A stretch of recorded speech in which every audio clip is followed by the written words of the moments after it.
اتشرف باسم حضرتكم. دينا عادل. سميرة محمد. دخلت وجدي. محمد صلاح. علاء فاروق.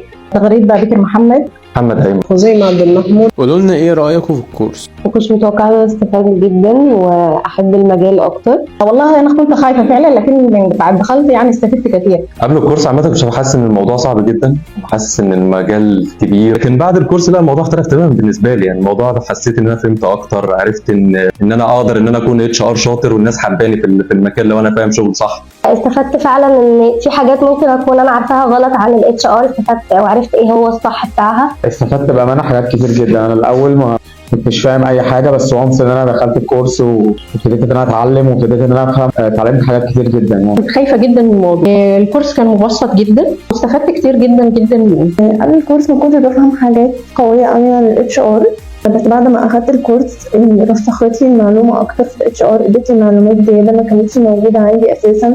كنت شايفة ان الHR ده كارير صعب ومش اي حد يعرف يشتغل فيه ومعلومات كتيرة، بس لما خدت الكورس نظرتي اتغيرت وحسيت ان هو حلو ولذيذ وفهمت الدنيا يعني ماشية ازاي وكده. استفدت حاجات كتيره، عرفت حاجات كتيره، في حاجات كنت فاهماها غلط وفهمتها صح بحكم شغلي.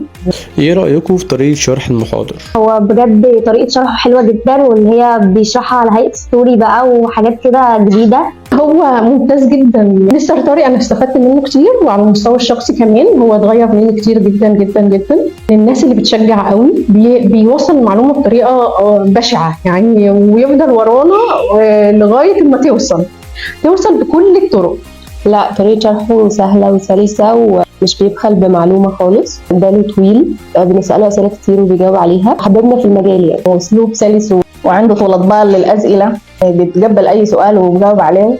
هو بامانه جميل يعني، من الناس اللي ما بتبخلش على حد بمعلومه او بيتكلم معاك بتديك المعلومه لحد الاخر. طريقته سهله جدا يعني عامه.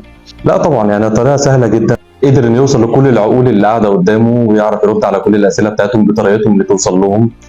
باله طويل، بيرد على كل الأسئلة، بيرد علينا في أي وقت. يعني الموضوع مش بيقتصر على ستيشن بس، لا ممكن في أي وقت أكلمه، أي وقت أبعته، بيتابع معايا حتى التاسك اللي هو بيديهولي لو أنا احتجته في أي حاجة بعرف أوصل له على طول.